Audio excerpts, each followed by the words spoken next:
Bit of Snoop. Beautiful XFM 104.9. Gervais, Merchant, Pilkington. Karl had a treat in the week, didn't he? He couldn't believe his luck. We know Derren Brown. You know Derren Brown, the sort of magician, mind reader fella. It's more special than that. Well, called me up in town. Said, "Do you mind if we bring along Karl?" He went, "Pleasure."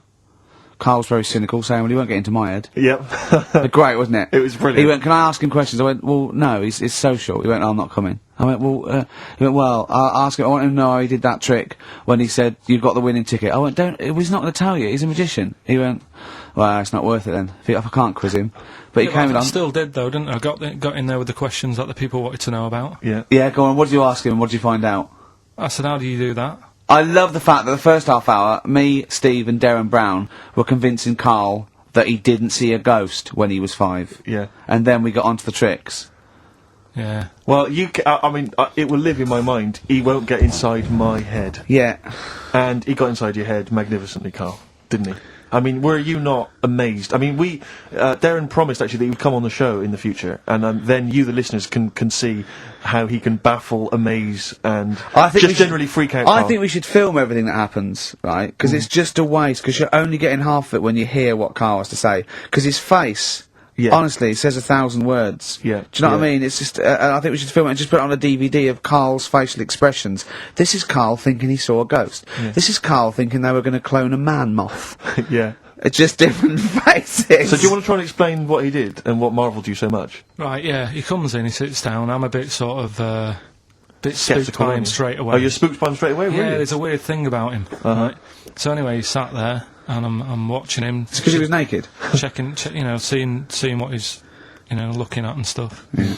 So anyway, he gets his paper out, and I think, right, he's going to do a bit of trickery and that.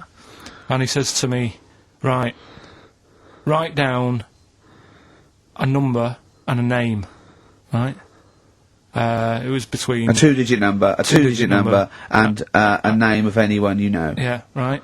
Now, the thing is, I thought of the name because I was telling Steve earlier about the kid at school who I fell out with, right? Yeah. Over that girl who was called Aris, right? So that name was like in my mind, ready to go, because I didn't want to use anybody's name who I knew, sort of now, because maybe you've mentioned it in the past. Do you know what I mean? I couldn't say Suzanne. I knew Colin Makin anyway. Yeah. Yeah. Well, do you know what I mean? So I picked a name. Yeah. Well, I thought you might have been thinking about Auntie Nora, so I picked this name, right? That you three didn't really know about, right?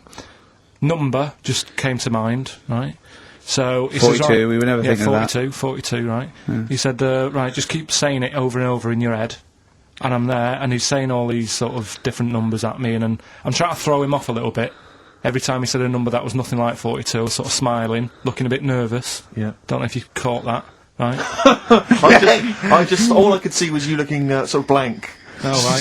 So I was doing stony faced. He picked the wrong person when he said let your mind go blank. You'd realise he picked on the wrong person then. Yeah.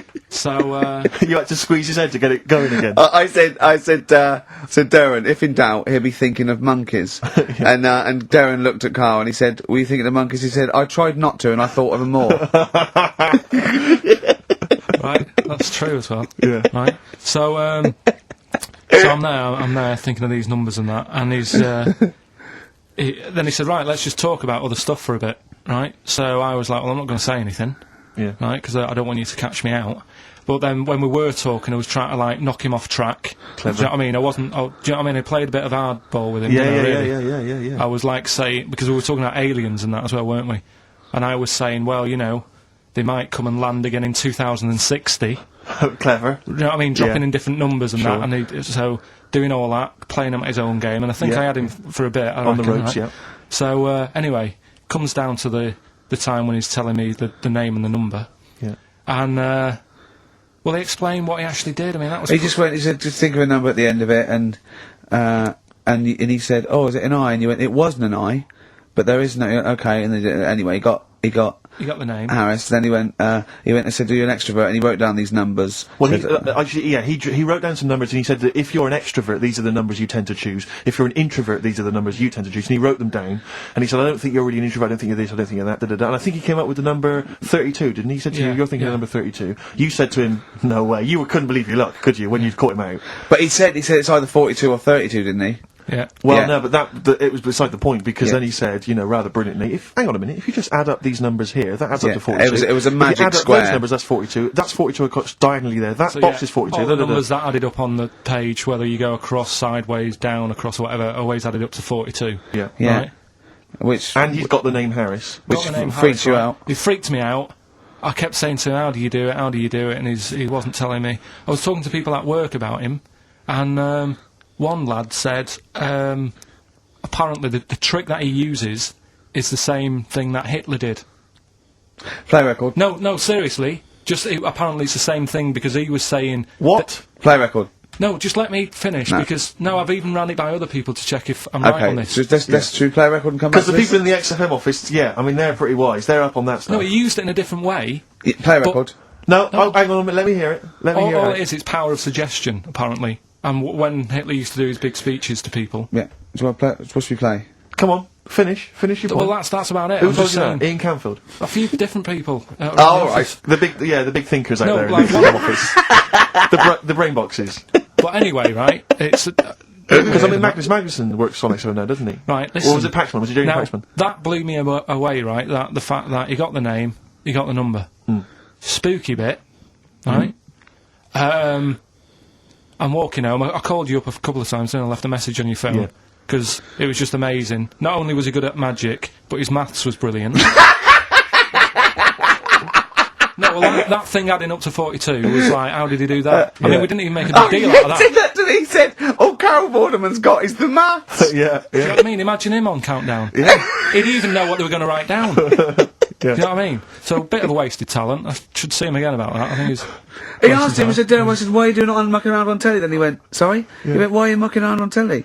Yeah. And he said you could make some serious money. I think Steve went, "Well, he does all right." He went, "Nah, but if he did that the ticket thing all day." Yeah. But didn't you say to him he should be working for the police force? I said, yeah, he should be in a police station. He could help people out. Yeah. Do you know what I mean? It's not a daft idea, is it? Not really. Right, so anyway, right, so I get home, still, I'm calling different people up walking home, I couldn't believe it. Yeah. Right, I called Suzanne up telling her about it, and she's like, slow down. She said, you're like a little kid who's just been on a fairground ride or something. Yeah. Slow down. Right, so I'm telling her, call my mum and dad up. My dad wasn't that impressed. No, of course He was not. like, well, it's all been done before. But anyway, right, so... But then he wasn't impressed with Little Donkey, was well, he? No, he's not impressed by much, is he? right, so I get in, He probably had to nip out down to the phone box. right, Do some thieving. Yeah. We've forgotten bread. No, I'll just go down the phone box. Yeah. right, so I get into my flat, right, and what they do in my flat where I live, they put the post in like these little pigeonholes, right, and I don't normally check them out. I leave it for Suzanne to do, right? Sure. But this time, for some weird reason, I thought, right, I'll check it, see if we've got any post. Open it up. There's only this. A letter for Miss Harris. Yep. There it is. Bona fide in front of us. A letter addressed to a Miss Harris. Well, does she live there? No, it's my address. She doesn't live there. Did she ever? Don't know. It doesn't matter. It's weird, isn't it? But We've what never you- had. what- Normally, I think there was a guy who lived there called Yaki Shoki. or Mr. something. 42. It was definitely wasn't an Harris, right? This is the first time we've had a letter for this woman. Yes. Right. But what are you claiming? Because Well, I- Derren Brown himself admits that it is not paranormal, it is not supernatural, it is a trick. It's a yeah. trick. Is it? But he would say that, wouldn't he? Hitler said that. Play a record. Well, can we open this? 'Cause No! It's illegal! No, but I'm thinking if What it's if a we opened birthday it off card air? for someone's like 42nd birthday. Right. You can't open that letter. Go and put it back, or put you cannot open that letter. Why not? You can't open someone else's mail, because you think Derren Brown's supernatural. What if we steamed it open? Then resealed it, no one would know. It's only a letter. You can't, yeah, you can, but I don't want any part of it. Carl, I Steve, think you should open it. No, you open I'm it. not opening it. It's against the law. You should open it, Right, though. we won't open it then. They won't send you to prison. Look, forget it. You'll get off. Cure? Bit of cure. There's yeah, no it's cure, really no. approaching. I'm looking. What? I'm tempted to open it. Well, do you want to, Steve? There you go. No, I'm not going to open it, but I think you should, definitely.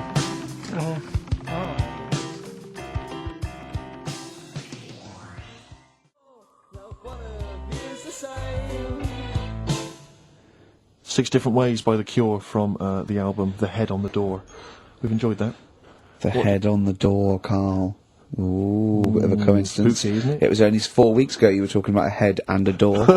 Exactly. Has the door got a number on it? 42. Oh dear. Oh. So we're not opening it.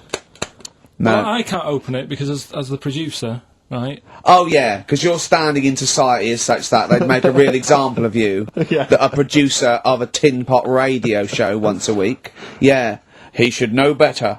He can press buttons and talk at the same time. Sending down.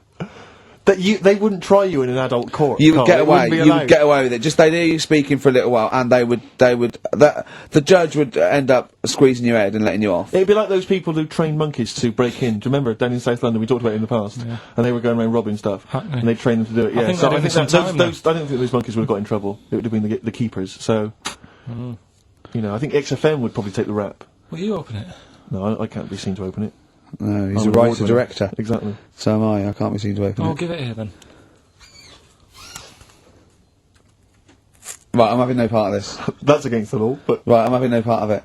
open it. Come on, you started now. Right. The okay. thing is, right, if it's important, we can say maybe she's listening. But do you need the stress? What it could be anything. What are you going to say? What are you going to say? Oh, and if you are listening, Mrs. Harris, you have got gonorrhea. Call the clinic. Do you know what I mean? It could be anything. Oh dear. Oh well. I think my talk did well. What is it? Is the number 42 on there? What is it? Could you say? Be careful. What? Let me see what it is.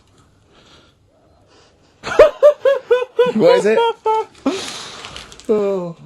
Dear Sir, Madam, your periodical dental inspection is now due. Would you kindly contact the surgery to make an appointment? Harris, Mrs. Harris, if you're listening, your periodical dental inspection is now due. You might want to contact the yeah, but dental surgeon that you normally go to. she could have a faulty tooth.